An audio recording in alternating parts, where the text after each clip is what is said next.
Okay, this is the story you asked for.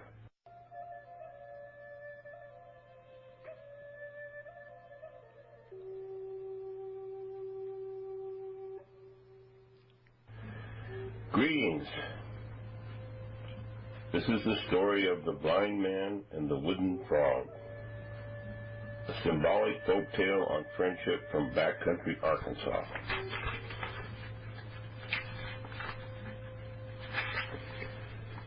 On the edge of the woods, there lived a blind man. He had a warm little wooden house. It had a wood stove and a place to sit and a place to sleep. In one corner was the old orange crate he used for a chair. In another corner were two old school bus seats put end to end for his bed. In another corner was the wood stove, and in the only other corner was an old, faded black and brass footlocker. Inside the footlocker, he kept his blanket, his pot, his fork, his pocket knife, and his whetstone. This was all he had, and he lived all alone. He had no friends, because he lived on the east edge of the woods, next to the swamp. People didn't like the east edge of the woods because the swamp stunk of sulfur. And besides, at the west edge of the woods was a beautiful lake, and pretty flowers grew there almost year-round. People went to the west edge of the woods very often, and they had a little cafe there that opened early in the morning and stayed open till late at night. The little cafe served hot coffee and homemade potato biscuits with blackberry jam and fresh butter for 85 cents. People came from many different places to visit the West Woods on moonlit nights and to eat the famous potato biscuits. But the blind man didn't go there too much because of his clothes smelling of sulfur, and besides, he couldn't see the moonlight or the beautiful lake or the pretty flowers. So the blind man lived all alone by himself on the east edge of the woods next to the sulfur swamp. Nobody loved the blind man because where he lived no one liked to go, and because sulfur smelled so bad. The blind man didn't have anybody he could love either. The blind man was not always lonely. Even though he couldn't see, he could hear. And he thought the frogs and crickets made beautiful sounds, and so he loved them. But the fact was, sometimes the blind man got to feeling, got to wishing he had a friend so much. He left his little wooden house and felt his way along the sewer drainage, all 6 miles to the little cafe on the west edge of the woods.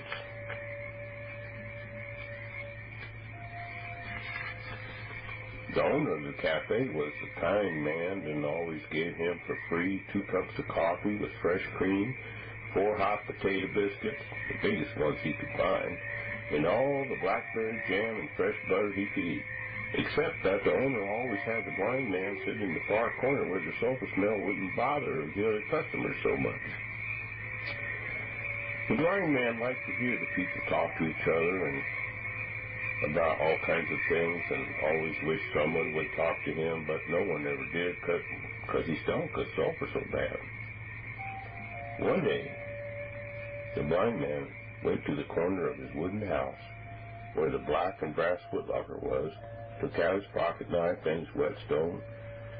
He found himself a piece of wood and decided he would carve himself a friend.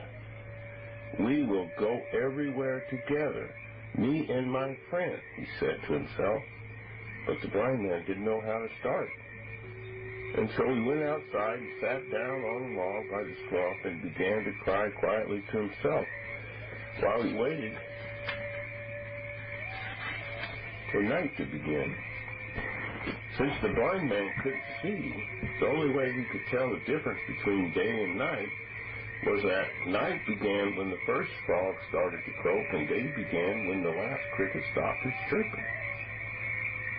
Because the blind man loved the companionship of the sounds from his friends, the frogs and crickets, He always went to bed right away after the last chirp from the crickets. But when he would wake up, it was always lonely because the crickets and frogs were still asleep.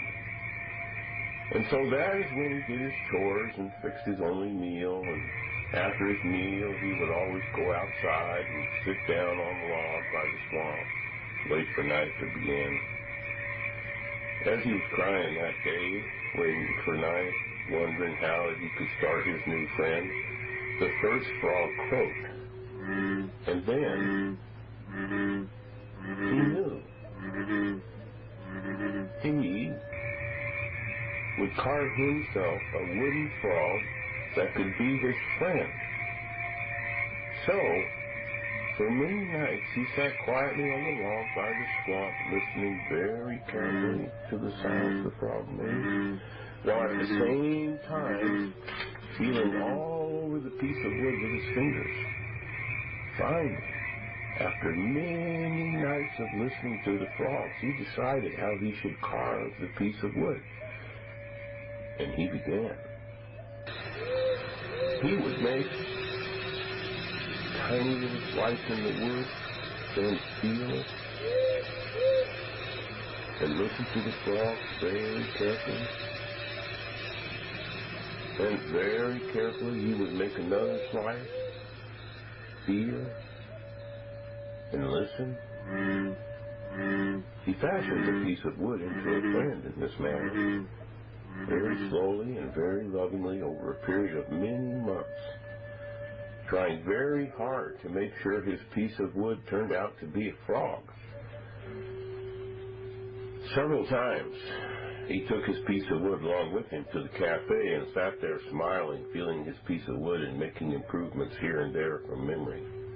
One time, the cafe owner came over to the corner and sat down at his table for a short time, watching the blind man curiously.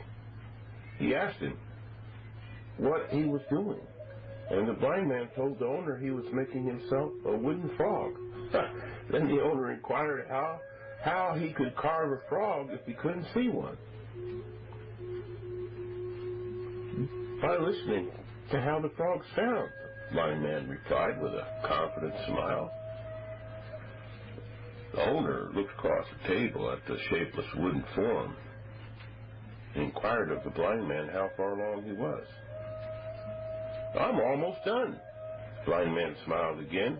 "We will go everywhere together, me and my wooden frog."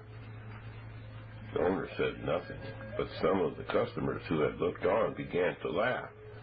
They suggested to the owner that the blind man should leave because now, in addition to the sulfur smell, he had finally gone plain crazy. As soon as the blind man heard this, he got up to leave, and the owner spoke up and said, "Whoa, please come back when you get done. I want to see your frog." "When will you be done?" "I will be done in 3 days, the blind man replied. "I will come back and show you my frog 3 nights from tonight." Well, word about the crazy blind man and his shapeless wooden frog spread, and not just a few people decided to stop by the cafe that night to see if the blind man could carve a wooden frog that looked like a frog. On the 3rd night, the little cafe on the west edge of the woods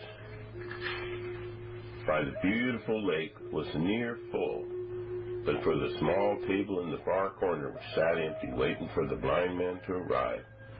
On the table, the owner had put a vase full of fresh, sweet-smelling flowers and had placed a table setting for 2 of his special china from home.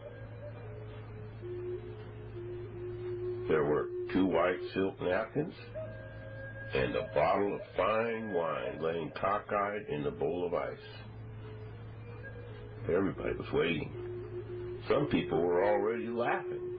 The evening grew late, and the cafe owner ran out of his potato biscuits with blackberry jam and fresh butter.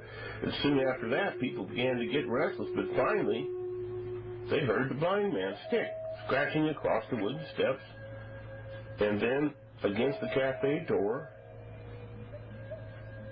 The owner opened the door, and the blind man walked in, smiling very proudly and carrying a small bundle of purple velvet.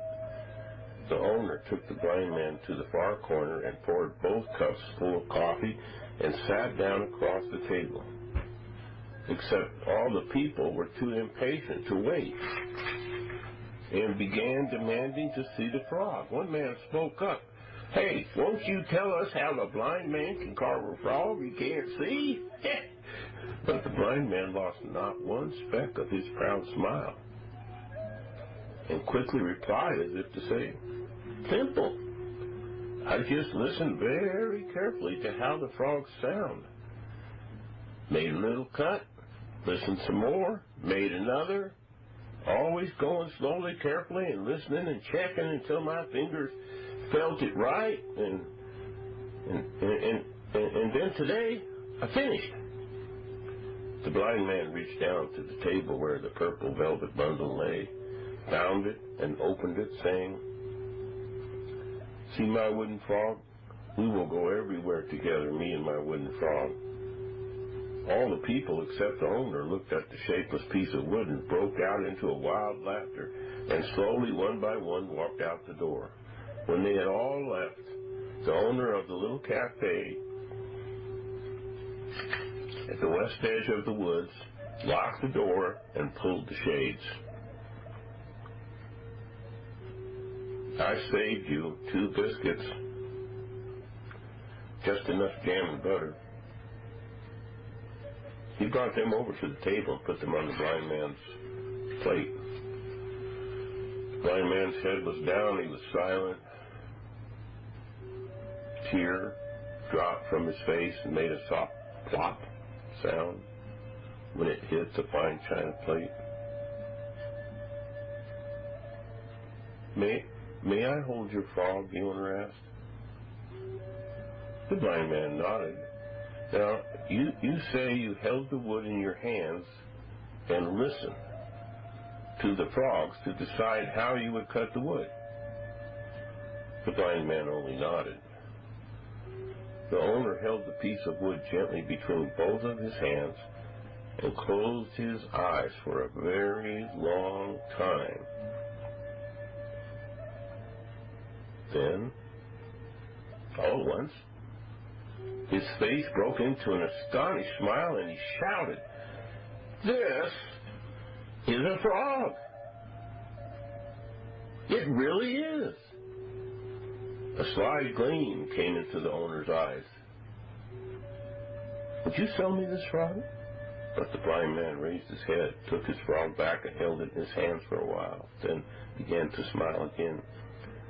"You would like to have my frog to keep for your very own?"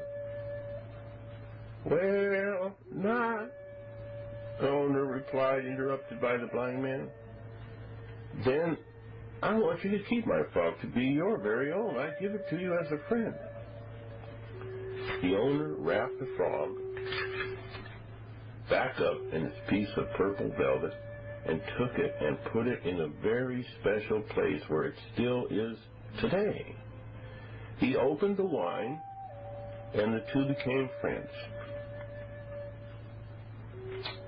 The blind man from the east side of the woods next to the sofa swamp, and the little cafe owner by the west edge of the woods who sold coffee and homemade potato biscuits with blackberry jam and fresh butter for 85 cents.